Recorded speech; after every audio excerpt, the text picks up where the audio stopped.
Bermagui, south coast of New South Wales, a busy tourist village in the holidays and a quiet fishing village the rest of the time. It's also home to one of Australia's most enduring and intriguing mysteries.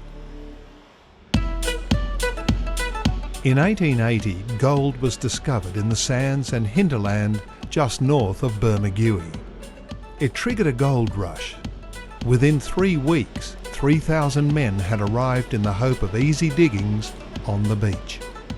A government surveyor by the name of Lamont Young and his assistant Carl Schneider were sent from Sydney to assess the size of the find. They spent 2 nights there, then disappeared. It is known that they landed on Friday the 8th of October 1880 and camped by the Bermagui River. The next day they visited the diggings at Montreal, a few miles to the north. There they met with the local policeman and the mining warden Henry Kitely. They were last seen heading back to their camp. The next morning a boat was seen leaving the mouth of the Bermagui River with 4 or more people on board. 8 hours later, it's found high and dry on some rocks on Muttonfish Bay, 7 miles to the north. In the boat were the personal effects of Lamont Young and his assistant Carl Schneider, as well as those of the master of the vessel and his 2 crew. The boat was in a place where it could only have been carried by hand. Its hull had been stoved out and it was weighed down with boulders. There were signs a meal had been eaten on the beach and 3 cigars smoked.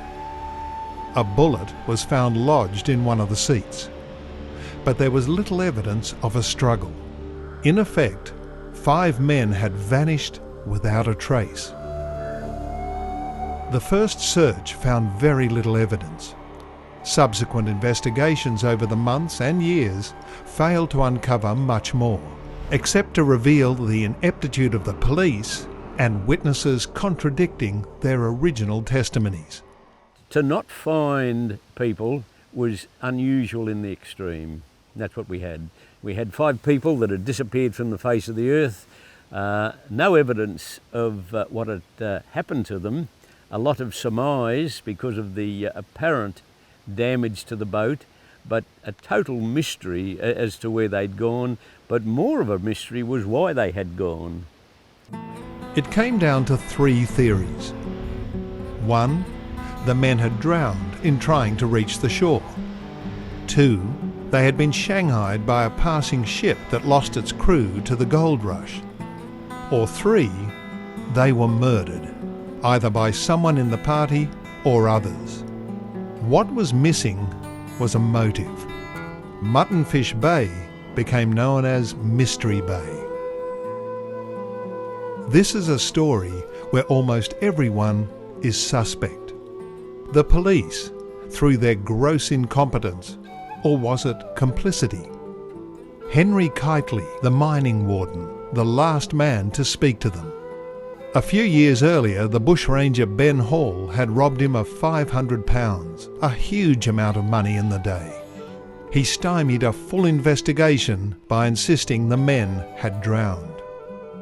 Or Carl Schneider, the German assistant with a scar across his face and a menacing demeanour. Numerous sightings of him were reported over the years, but all came to nothing.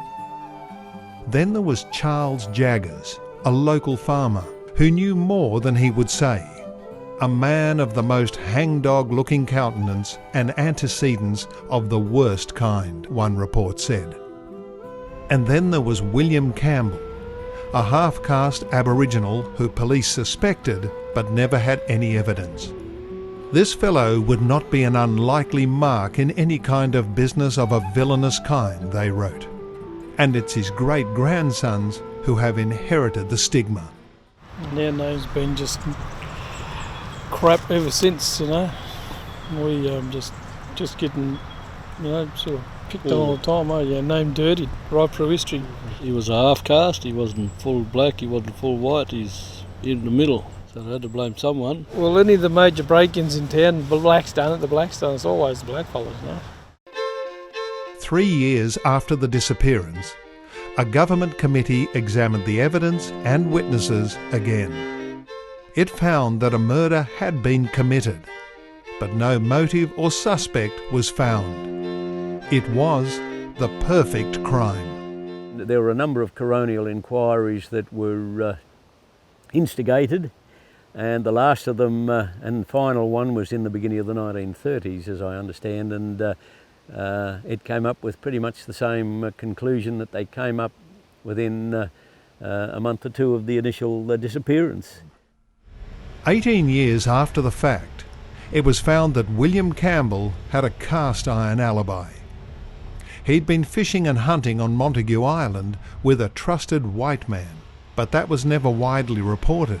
His name has been tarnished ever since. Dad was listening on the wireless here one time ago. This is back in probably the early 50s or late 50s.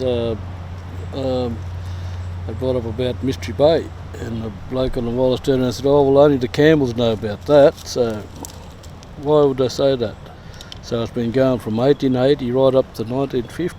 All that time, our name's still getting rubbish today over this Mystery Bay.